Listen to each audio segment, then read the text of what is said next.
So guys, good morning sa lahat. Hindi na muna it's a new day, new cake ngayon. So alis muna tayo ngayon, may pupuntahan tayo. So tara, samahan nyo kami. Dito nga ay naimbitahan tayo ng JLM National High School dito sa bayan ng Tuwi, sa barangay Mataywanak, para mag-judge nga sa kanilang Nutrition Month celebration. Ito ay ang Mr. and Miss Body Beautiful 2025. Pero bago ang lahat, ako nga pala si Jeron. Tamad ako, pero punong-puno ng pangarap. Si Ma'am Rosel Rivera nga pala ang nag-invite sa akin para mag-judge dito.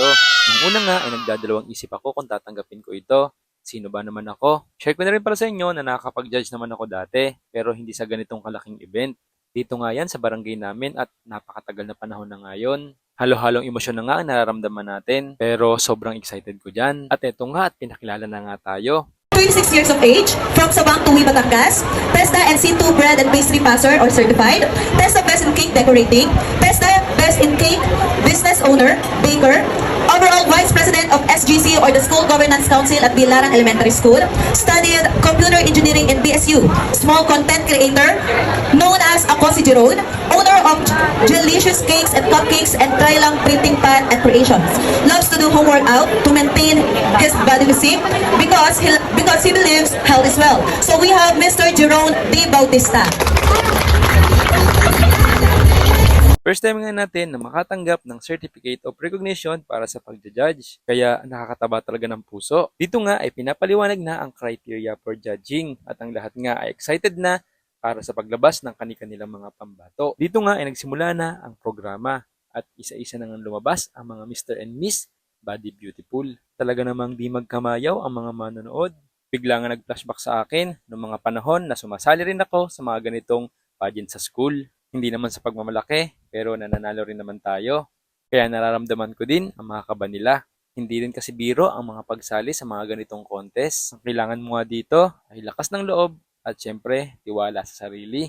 Ang hinahanap nga dito para sa Mr. and Miss Body Beautiful 2025, malusog, masigla at maganda ang pangangatawan. At syempre, may kalaman sa wastong nutrisyon at nahirapan nga kami sa pagpili ng mga mananalo dahil ang lahat nga ay nagpamalas ng kanilang mga galing. Kaya naman, bilib ako sa mga kabataang ito.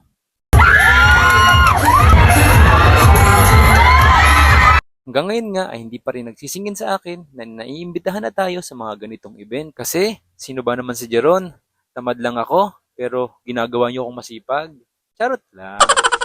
Dito nga ay nagpakita na ng talino at kaalaman ang bawat isa. Ang mga katanungan naman ay umikot lamang tungkol sa nutrisyon. Wala kang tulak kabigin sa mga sagot nila. Ang hirap ng pumili. Pero dito sa question and answer, dito nagkatalo ang lahat. Grade 7 hanggang grade 10 ang mga sumali nga dito. Alam nyo bang totoo pala na paglabas pa lang ng mga kandidata ay may mag-i-stand out na sa kanila. At kung sino man yung nag-stand out, panoorin nyo na lang hanggang dulo. At dito nga habang tinatabulate ang mga score, ay may nagbigay ng intermission number at talaga namang napakagaling ni ma'am. Shoutout po sa inyo. At dito, akala ko Nutrition Month ang sineselebrate. Yung pala, Valentine's Day. Charot lang. Kinilig kasi ang lahat. At dito nga ay binibigay na mga special award para sa mga batang nanalo. At dito ay nag-sponsor nga din pala tayo at pumili ng magiging Delicious Cakes and Cupcakes Choice Award. At ang napili nga pala natin ay si candidate number 7 para sa babae at si candidate number 1 para sa lalaki.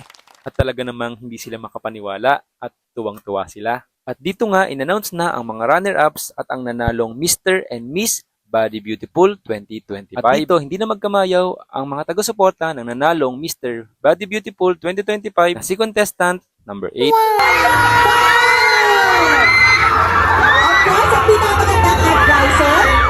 Pati na rin ang taga-suporta ni Miss Body Beautiful 2025 na si candidate number 7. Lahat naman ay deserving manalo.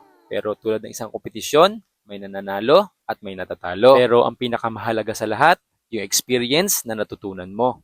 At sa mga nanalo, congratulations and God bless. Salamat nga po pala sa buong pamunuan ng JLM National High School. Dahil isa ito sa mga one for the books na maituturing ko. Salamat nga po pala sa token of appreciation na ibinigay nyo sa amin. Sobrang appreciate ko po ito. At syempre, salamat din po sa inyong pakain. So yun, hanggang dito na lang. Hanggang sa susunod nating pagja-judge. At shoutout nga pala sa mga nakasama kong judge. Sir Doms ng Doms Abdua Creatives Photography. Si Ma'am Alexa na alumna ng JLM at si Ginoong Luna ng Kambingan Top 10 finalist na si Sir Earl. So yun guys, that's all for today. Hanggang sa muli, maraming salamat at paalam! Bye-bye. Bye. To God be the glory.